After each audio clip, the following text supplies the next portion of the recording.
Hey folks, this is Mark and Bob and you're watching Fire Mountain Outdoors. Today we've got something cool in the black box. Stick around if you want to see more.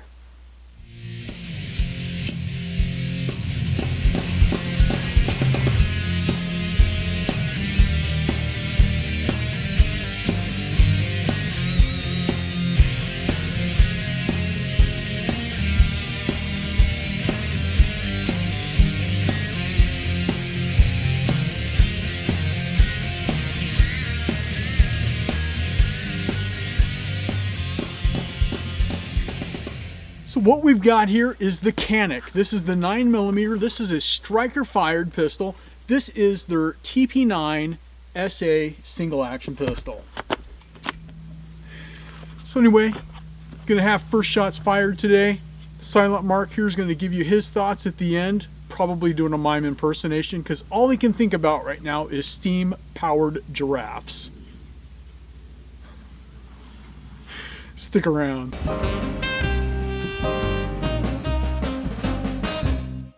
Taking a look at the Canik. This is the TP9 single action. First shots fired. I'm going to see how it does. We're shooting at some steel at about 7.5 paces.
This guy ain't talking today. Where are you? You feel like talking now? What do you think about this pistol? You know,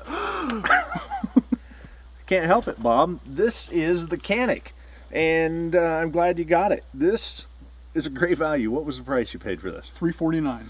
$349. It shot really well and accurate for me. It's got a lot of great features that I think we should talk about. One would be the Decocker. It has a decocker right up here in the top. You know, folks, if you're used to a Glock or a Sigma or whatever, you know the field strip and you check, make sure there's not a round in the chamber, then you gotta pull the trigger. You gotta pull the trigger in order to disassemble it and actually go through the motions of firing. And of course, you can double check, triple check. It still always makes me nervous actually pulling the trigger in the shop, and even if it's on an empty chamber. You know, this is cool because we can drop that, and now we can field strip this weapon without actually pulling the trigger and actually going through the motions of firing. That's kind of a cool thing. Right. What else is unique that you like about this? The value. I'm surprised that you get so much pistol, so many accessories. It comes. That's a nice holster. I mean, it's not an awesome holster, but for a free holster, that's pretty nice. A lot of times you get like I've got Springfield Armory firearms, and they come with a holster or something. This has like that Blackhawk Serpa kind of a retention device on it that's already in there. It has a multitude of positions, has a paddle or a belt clip. Comes with it. It came with two magazines. Two magazines that are 18 rounds apiece. It came with mag loader. came with another back strap that you could put on there. That'd be interesting to see if that would make it fit my hand better. You know, you can't help but compare, and we did shoot this in comparison to the old standby, this SAR B6P. I prefer the double action, single action over the safe action trigger. That's just what I like for a carry piece. It's what I'm more comfortable with.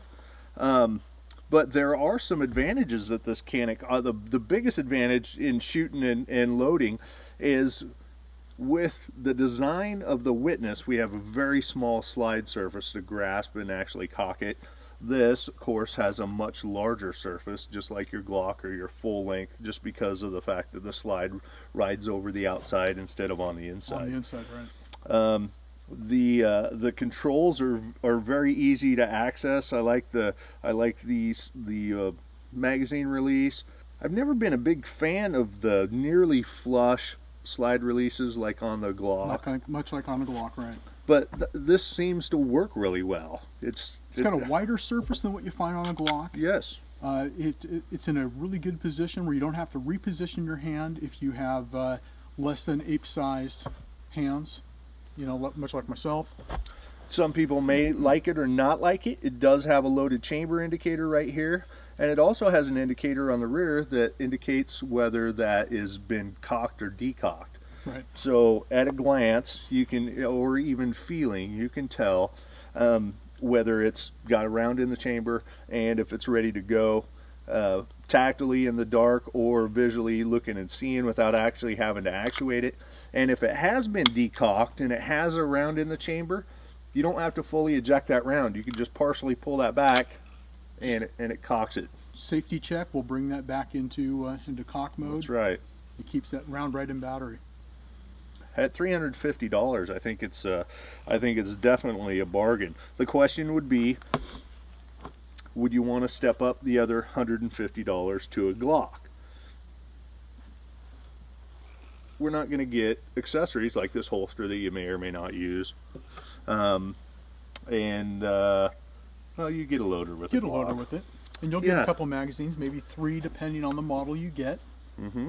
What I really like about this pistol over the original TP9, now they have another model, this is like the version 2.0, they don't have the finger grooves cut into the front of the magazine well here. Right, everyone's got different size hands, so the finger grooves half the time they're in the wrong spot and you're gripping on a bump. The TP9, the original one when it came out, I hated the trigger pull on it, I hated where the finger grooves were at. Eliminating that, better trigger. This thing is insanely light and crisp as far as a pistol like this, a striker fired. I think this is, you know, definitely well worth the premium over the original TP9. You know, we did have a couple instances today where it did not fire. It's just going to take some more testing and evaluation to figure out what the root of that is. But as far as accuracy, very accurate right outside of the box. Point of aim seemed really, really close to being dead on for me. It's got nice sights, you know. It's got 3-dot sights. Like you said, we didn't have to adjust them, but the rear is adjustable for windage. It looks like it would be easily adjustable. Has 2 set screws to hold the dovetail down, and it was easy to acquire. Hit right where it should have. Yeah. You know, and I was actually just showing Eli what limp wristing was, and so I did the little demonstration with limp wristing, and I really had to work to get this. I thought that maybe that was his issue with the grip, and that maybe this needed a really firm grip all of the time, 100% of the time, but I really had to work to get this to limp wrist and not function because of that. So that was pretty impressive. Yeah, I like it. You know, I don't think it's right now it's as reliable as your SAR B6P. Yeah, it did have a couple of failures, but you know, we just put 200 rounds through it, so that's the first 200 rounds, and that's kind of the benchmark. Is those should all be counted as break-in rounds anyway. So, and if you're going to have failures, that would be that. You know, we didn't have any issues with the SAR, but maybe this one needs a little bit more. One thing to note, you know, when I got this B6P, and you know, you can see the videos, we beat the heck out of this thing and it still works and still works good. The entry price, this was right at or right under $200. The price point has risen dramatically since then, and I suspect that as these grow in popularity, the price point is probably also gonna rise. I would imagine that this would be a $400 gun eventually, as the popularity catches up with the supply. Yeah, you know, the MSRP on that is $399. Mm-hmm. This almost seems reminiscent of, you know, like the Springfield XV. Mm-hmm. That was a Croatian gun that you could buy. You know, you'd see them at gun shows every now and then for around $200. Nobody knew anything about them. You saw them all the time, but then all of a sudden, Springfield Armory jumped on it, you know, making those, and the price went way up on those. Right. I would not be surprised to see something like that go up in value. Exactly. Well, I'm gonna look forward to putting some more rounds through this, Bob. Seeing if that the failures that we had go away after the break-in period is done, and after that's done, I think we're just gonna have to torture it like we did thus far. Start now. So anyway, folks, if you like what you saw today, please make sure you like and subscribe. Be safe on the shooting line, and as always, follow the 4 gun safety rules, and you can never take back a bullet you never want to wish that you ever could. Thanks for watching.